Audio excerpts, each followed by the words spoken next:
Hello, good morning student. In this video, I want to introduce about the dementia disease condition. Now we start. What is the dementia disease condition? First of all, definition of the dementia disease condition. कि dementia શું છે? Dementia is an overall term for disease and condition characterized by a decline in memory, language, problem solving and other thinking skill that affect the person's ability two perform every day activity. મતલબ કે કોઈ પર્સનની every day એક્ટિવિટીની અંદર language, memory, problem સોલ્વિંગની જે skill છે, થિંકિંગની skill છે, એના પર affect થાય છે. એ બધાની અંદર ડિસ્ટર્બન્સ જોવા મળે છે. એટલે કે ડે બાય ડે રૂટીન એક્ટિવિટીઝની અંદર ચેન્જીસ જોવા મળે છે. પહેલાં કરતાં માણસની અંદર માં બિહેવિયરની અંદર ચેન્જ જોવા મળે છે. બિહેવિયર એનું ડિસ્ટર્બન્સ થઈ જાય છે. Memory loss is an example. Alzheimer is the most common cause of dementia disease condition. Dementia disease condition no Alzheimer A main કારણ છે. અલ્ઝાઇમર ડિઝીઝ કન્ડિશન મીન્સ કે બ્રેનની અંદર જે સેલ રહેલા છે, બ્રેન સ્ટીમ સેલ, એ ડીજનરેટ થવા માંડે છે. ધ્યાન, causes of the dementia disease condition, કે એવા તો કયા કારણો છે જેના લીધે ડેમેન્શિયા ડિઝીઝ કન્ડિશન જોવા મળે છે. મેઇન તો dementia is caused by damage to brain cell. આપણા બ્રેન સેલ ડેમેજ થવાથી this damage is interference with the ability of brain cell to communicate with each other. Okay, તો મતલબ કે જે કોમ્યુનિકેશન છે બ્રેન સેલનું એબિલિટી હોય, બ્રેન સેલ ડેમેજ થવાથી એ કોમ્યુનિકેશન તૂટી જાય છે. ઓકે, એટલે કોમ્યુનિકેશન શું થાય છે, બ્રેન સેલ વચ્ચેનું તૂટી જાય છે. એટલે એના લીધે જે પેશન્ટ હોય છે એની થિંકિંગ, બિહેવિયર અને ફિલિંગ્સની અંદર ચેન્જીસ જોવા મળે છે. આપણને ખબર જ છે કે આપણા બ્રેનના અલગ અલગ ભાગોની અંદર સેન્ટર રહેલા હોય છે, જજમેન્ટ સેન્ટર, મેમરી, થિંકિંગ. તો કોઈ એક ભાગ એવો કે જે લાઈક તે જ્યાં થિંકિંગનું સેન્ટર રહેલું છે એના બ્રેન સેલ ડીજનરેટ થવા માંડે તો થિંકિંગની અંદર એબનોર્માલિટી જોવા મળે છે. તો મેઇન કોઝિસ એ છે કે degenerative of the brain cell. Okay, then degenerative અમુક એવા ડિઝીઝ કન્ડિશન છે કે જેના લીધે આપણને શું જોવા મળે છે, ડિઝીઝ કન્ડિશન જોવા મળે છે. Degenerative neurological disease like Alzheimer disease condition, જે આપણે આગળ જોઈએ, Parkinson disease condition, Huntington disease condition, the some type of the multiple sclerosis disease condition, આ બધા ન્યુરોલોજિકલ ડિઝીઝ કન્ડિશન છે. જો આ ડિઝીઝ કન્ડિશન હોય તો બી આપણને ડેમેન્શિયા ડિઝીઝ કન્ડિશન થાય છે. વાસ્ક્યુલર ડિસઓર્ડર, કોઈ વાસ્ક્યુલર બ્લડ વેસલ્સને રિગાર્ડિંગ કોઈ ડિસીઝ કન્ડિશન હોય તો બી આપણને ડેમેન્શિયા ડિસીઝ કન્ડિશન જોવા મળે છે. કે જે બ્રેનની અંદર જે બ્લડ સર્ક્યુલેશન થતી હોય એની અંદર કોઈ એબનોર્માલિટી આવે તો બી આપણને ડેમેન્શિયા ડિસીઝ કન્ડિશન થાય છે. ટ્રોમેટિક બ્રેન, ટ્રોમેટિક ઇન્જુરી, હેડ ઇન્જુરી થઈ હોય, એક્સિડન્ટ રિગાર્ડિંગ, તો પણ આપણને શું જોવા મળે છે, ડેમેન્શિયા ડિસીઝ કન્ડિશન જોવા મળે છે. ઇન્ફેક્શન લાગ્યું હોય નર્વસ સિસ્ટમની અંદર, મેનિન્જાઇટિસ ડિઝીઝ કન્ડિશન છે, HIV ડિઝીઝ કન્ડિશન છે, Creutzfeldt Jakob disease condition છે. It's also regarding to nervous system disease condition. તો આના લીધે બી ડેમેન્શિયા ડિઝીઝ કન્ડિશન જોવા છે. બીજું કે જે લોકો ડ્રગ યુઝ કરતા હોય, લોંગ ટાઈમ સુધી આલ્કોહોલ લેતા હોય, એવા લોકોને પણ ડેમેન્શિયા ડિઝીઝ કન્ડિશન થાય છે. Certain type of the hydrocephalus જોવા મળતું હોય. Build of the fluid in the બ્રેનની અંદર કોઈ બીજું જે નોર્મલ ફ્લુઇડ છે એના સિવાય કોઈ બીજું વધારે પડતું ફ્લુઇડ, કોઈ ટોક્સિસિટી ઇન્ક્રીઝ થઈ ગઈ હોય તો બી ડેમેન્શિયા ડિઝીઝ કન્ડિશન થાય છે. Then causes of the dementia that may be reversible include, મતલબ કે આ કારણો હોય તો ડેમેન્શિયા કન્ડિશનને આપણે મે બી રિવર્સ કરી શકીએ છીએ. લાઇક આલ્કોહોલ, ડ્રગ એબ્યુઝ છે, ટ્યુમર, બ્રેન ટ્યુમર હોય, હિમેટોમા હોય, બ્લડ ક્લોટ્સ હોય બ્રેનની અંદર. ઓકે, તો આના લીધે આપણે બાય ચાન્સ કરી શકીએ છીએ ડેમેન્શિયાને થોડો કવર કરી શકીએ છીએ. એમ normal pressure hydrocephalus, a build of fluid in the brain. Metabolic disease condition હોય, વિટામિન B12ની ડેફિશિયન્સી હોય તો એને આપણે કરેક્શન કરી શકીએ છીએ. Low level of the thyroid, hypothyroidism હોય, હાઇપોગ્લાયસેમિક ડિઝીઝ કન્ડિશન હોય, HIV એસોસિએટ ન્યુરોકોગ્નિટિવ ડિસઓર્ડર હોય, મતલબ કે HIV ના લીધે મેન્ટલી ડિસ્ટર્બન્સ થઈ જતા હોય છે લોકો, તો એને કાઉન્સેલિંગ વગેરે કરીને આપણે એને ટ્રીટ કરી શકીએ છીએ. તો ડેમેન્શિયા ડિઝીઝ કન્ડિશનને આપણે પાછો વાળી શકીએ છીએ. હવે આપણે એવા પહોંચી જઈશું કે ઇરિવર્સિબલ હોય dementia disease condition. This form of the dementia are partially manageable, but they aren't reversible and get worse over time. Alzheimer disease, we can't reach the normal function of the brain. જો એલ્ઝાઇમર disease condition હોય, brain cell તૂટી ગયા હોય, તો આપણે એને reverse કરી શકતા નથી. વાસ્ક્યુલર ડેમેન્શિયા હોય, પછી dementia from Parkinson disease condition હોય, ડેમેન્શિયા વિથ લૂઝ બોડી, મતલબ કે પ્રોટીન ડિપોઝિટ થઈ ગયું હોય બ્રેનની અંદર, નર્વસ સિસ્ટમની અંદર. Frontotemporal dementia Pick's disease condition, breakdown of the brain cells, Creutzfeldt Jakob disease condition હોય, it's also regarding to nerve disease condition. તો આવા જે ડિઝીઝ કન્ડિશન જોવા મળે તો આપણે ડેમેન્શિયા ડિઝીઝ કન્ડિશનને ક્યોર કરી શકતા નથી. હવે આપણે જોઈએ sign and symptom of the dementia disease condition, કે કયા સાઇન સિમ્ટમ જોવા મળે છે. તો dementia affect each person in a different way, મતલબ કે દરેક માણસને અલગ અલગ વેથી અફેક્ટ થાય છે આ disease condition, depending upon the impact of the disease and the persons personality before the become. આ બધું કોઈ બી પેશન્ટ છે કે પર્સનના બિફોર લાઈફસ્ટાઈલ કેવી હતી, કયા પ્રકારની ઇમ્પેક્ટ થઈ છે એના બોડીની ઉપર, કયો એવો સ્ટ્રેસ લેવાથી કઈ એવી એની ઇન્જુરી થઈ છે, એના ઉપર ડિપેન્ડ રહેલા હોય છે સાઇન એન્ડ સિમ્ટમ. ઓકે, તો જોઈએ એના 3 સ્ટેજીસ હોય છે ટોટલી ડેમેન્શિયા ડિઝીઝ કન્ડિશનના: early stage, middle stage and late stage, જે આપણે જોઈશું પાછળ. તો જોઈએ કે જ્યારે આપણની બોડીની અંદર ડેમેન્શિયા ડિઝીઝ કન્ડિશન ડેવલપ થાય છે તો ફર્સ્ટ સ્ટેજની અંદર શું જોવા મળે છે. તો ઓબ્વિયસલી ફર્સ્ટ સ્ટેજની અંદર માણસ ભૂલી જાય છે, ભૂલવાની પ્રક્રિયા બને છે, ફોરગેટફુલનેસ. કંઈ બી વસ્તુ હોય એને ભૂલી જવાની ધીમે ધીમે એને શું થાય છે, એવી પ્રોસેસ થાય છે બ્રેનની અંદર. Losing the track of the time, એને ટાઈમનું ભાન નથી રહેતું, એને ખબર નથી હોતી કેટલા વાગ્યા છે, સવાર છે, બપોર છે કે સાંજ છે. માણસને ટાઈમને ટ્રેક નથી કરી શકતો. Becoming the lost in the familiar place, પોતાના જાણીતા પ્લેસને પણ ભૂલી જાય છે. આ બધા છે અર્લી સ્ટેજ, કે જે ડેમેન્શિયા ડિઝીઝ કન્ડિશન ડેવલપ થાય એના પહેલાં તબક્કાની અંદર જોવા મળે છે. પછી આવશે સેકન્ડ સ્ટેજની અંદર middle stage. As dementia progress of the middle stage, the sign and symptom become clearly and more restrictive. Second સ્ટેજની અંદર ડેમેન્શિયા ડિઝીઝ કન્ડિશનના સાઇન ક્લિયરલી દેખાય છે. જુઓ કે કયા કયા સાઇન જોવા મળે છે. Becoming the forgetfulness of the recent event and the people's name, કે હાલ જ જે વસ્તુ બન્યું હોય એને તરત જ એ માણસ ભૂલી જાય છે. ડેમેન્શિયા આ મોસ્ટલી આ ડિઝીઝ કન્ડિશન એજિંગ પ્રોસેસમાં જોવા મળે છે. જેમ જેમ એજિંગ પ્રોસેસની અંદર વધારે જોવા મળે છે. નામ બી ભૂલી જાય છે માણસોનું. બિકમિંગ ધ લોસ્ટ એટ, પોતાનું ઘર બી ભૂલી જાય છે કે મારું ઘર કયું છે, ઘરની અંદર જે ક્યાં કઈ વસ્તુ પડી છે, ક્યાં કયો ખૂણો છે, ક્યાં કયો રૂમ છે, બધું જ ભૂલી જાય છે. Having the increase difficulty with the communication, પર્સનને કોમ્યુનિકેશન કરવામાં બી તકલીફ પડે છે, સારી રીતે કોઈની જોડે વાત નથી કરી શકતું, કોન્ફ્યુઝન ક્રિએટ થાય છે. Needing help with the personal care, second સ્ટેજની અંદર જ્યારે પેશન્ટ આવે છે ત્યારે એને પર્સનલ કેરની જરૂરિયાત પડે છે. એને એ ભાન નથી રહેતું મારે સવારે ઉઠીને બ્રશ ક્યારે કરવું, નાવું ક્યારે જોઈએ, ક્યારે નાસ્તો કરવો જોઈએ, બપોરે, ત્યારે એને પર્સનલ કેરની જરૂર પડે છે. એક્સપિરિયન્સિંગ બિહેવિયર ચેન્જ, એની અંદર બહુ વધારે પડતું બિહેવિયરની અંદર ચેન્જ આવે છે, જે આપણે આગળ જોઈ ગયા કે ડેફિનેશન શું છે, ડિસ્ટર્બન્સ થિંકિંગ, જજમેન્ટ, મેમરી, આ બધાની અંદર શું જોવા મળે છે, ચેન્જ જોવા મળે છે. જ્યારે સેકન્ડ સ્ટેજની અંદર આવે ત્યારે એ બિહેવિયરની અંદર વધારે પડતો ચેન્જીસ જોવા મળે છે.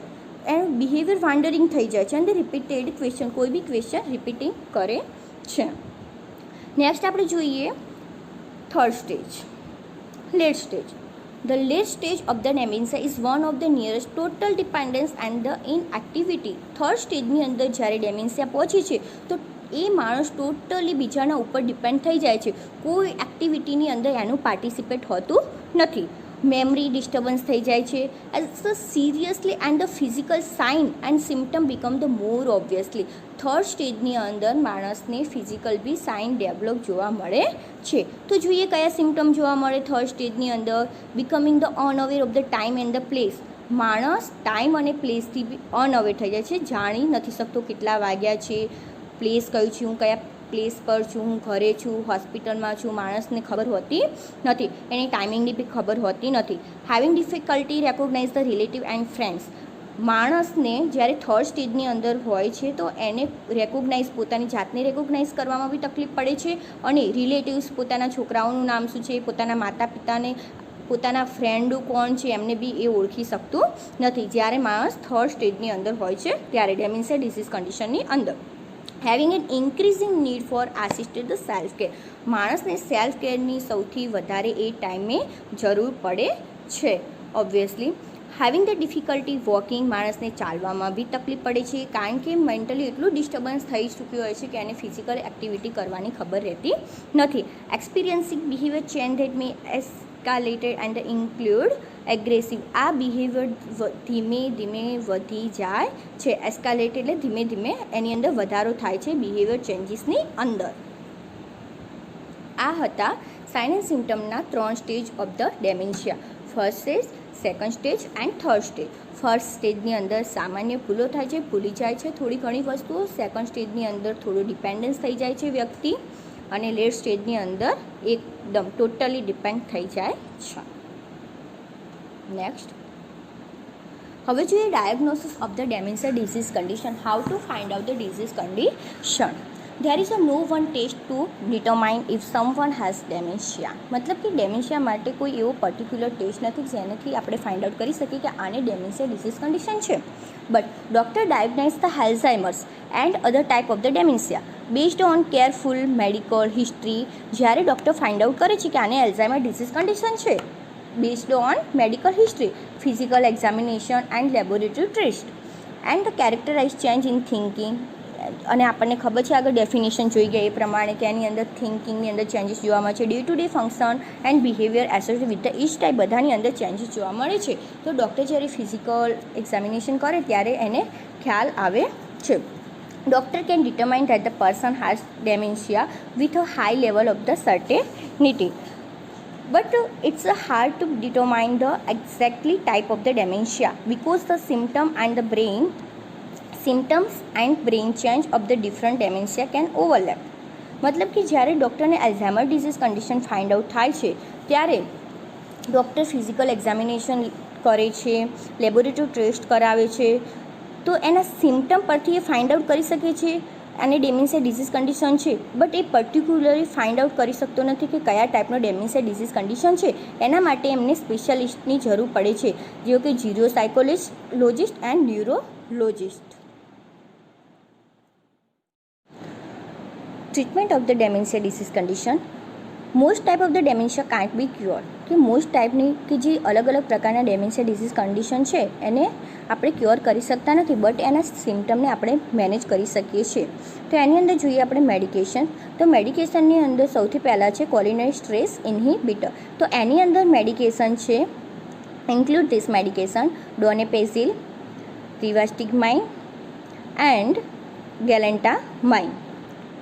આ મેડિકેશનનું વર્ક શું છે? Work by boosting level of a chemical messenger involve in a memory and judgment. Memory અને જજમેન્ટની અંદર આ મેડિકેશન ઇમ્પ્રુવમેન્ટ લાવે છે, સ્ટિમ્યુલેટ કરે છે medication. Although in the primary use to treat the Alzheimer disease condition. સાથે આ એલ્ઝાઇમર ડિઝીઝ કન્ડિશનને ટ્રીટ કરવા માટે બી ઉપયોગી છે.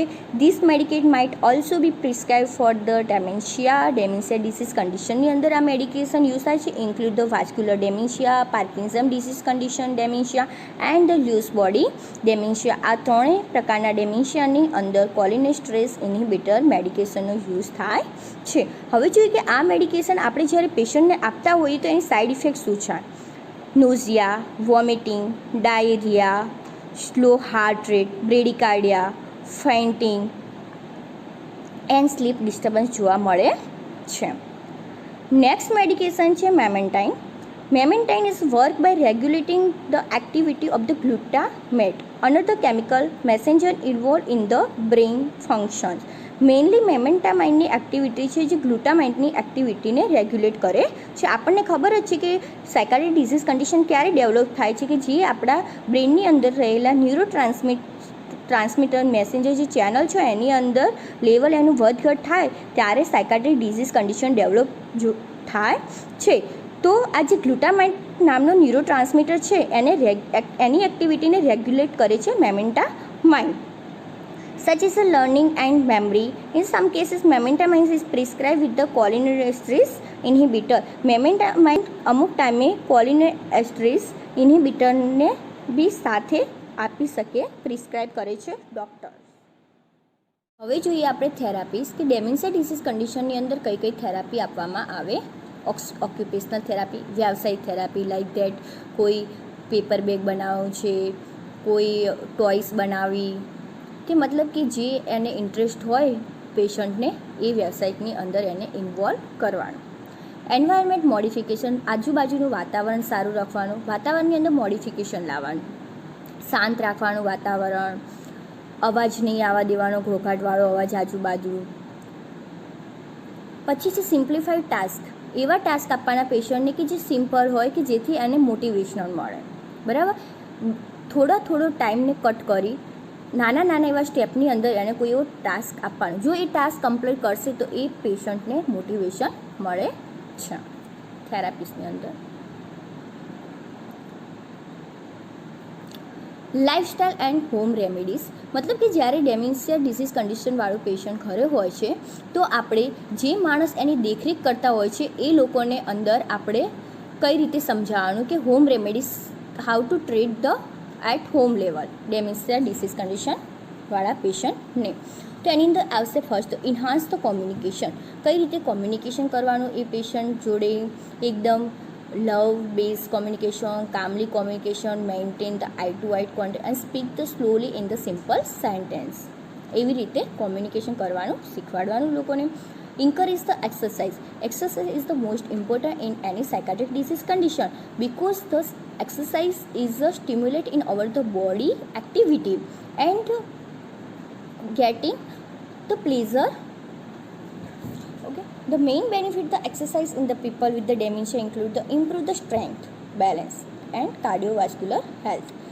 Exercise may be helpful in the managing symptoms such as a restlessness. જ્યારે બેચેની થતી હોય તો એક્સરસાઇઝ કરીએ તો બહુ આપણને હેલ્પફુલ થાય છે, આપણને ફિલિંગ સારી આવે છે. તો એક્સરસાઇઝને એન્કરેજ કરવાની ડેમેન્શિયા ડિસીઝ કન્ડિશનની અંદર.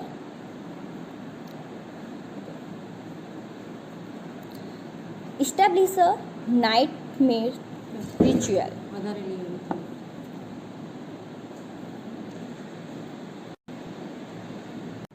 એંગેજ ઇન એક્ટિવિટી, પેશન્ટને કોઈ બી એક્ટિવિટીની અંદર એંગેજ રાખવાનું. Establish the night time ritual, કે શું કરવાનું કે આ જે ડિઝીઝ કન્ડિશન છે મોસ્ટલી નાઇટની અંદર વધારે પડતું રાવડી જોવા મળે છે, પેશન્ટને બહુ એઝિટેશન ફિલિંગ આવે. તો આ ટાઈમે નાઇટ ટાઈમની અંદર રિચ્યુઅલ કોઈ એવી સારી એવી પ્રવૃત્તિ કરવાની કે જેથી પેશન્ટને ખુશી મળે. કીપ અ કેલેન્ડર, પેશન્ટની આજુબાજુ કેલેન્ડર રાખવાનું અને એને ડેઇલી સમજાવવાનું કે આજે આ તારીખે એને અવેરનેસ ક્લિયર કરાવવા માટે કેલેન્ડર રાખવાનું રહેશે. પ્લાન ફોર ધ ફ્યુચર માટેનું પ્લાનિંગ કરાવવાનું, પેશન્ટને ફ્યુચર માટેનું પ્લાનિંગ કરવા માટેનું કહેવાનું અને એની સાથે એવી રીતે વાત કરવાની શાંતિથી. અધર થેરાપીસની અંદર આવશે music therapy, light therapy, watching the video family member, pet therapy which involve use of the animals such as visit from dogs, કોઈ એનિમલ્સની વિઝિટ કરાવવાની. To promote the improve the મૂડ્સને ઇમ્પ્રૂવ માટે કોઈ બી રિક્રિએશનલ એક્ટિવિટી તમે કરી શકો છો. Aroma therapy is must be useful in this disease condition. Aroma therapy બહુ કામ લાગે છે આ ડિસીઝ કન્ડિશનની અંદર.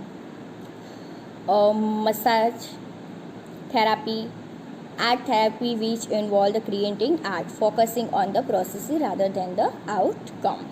Okay, thank you.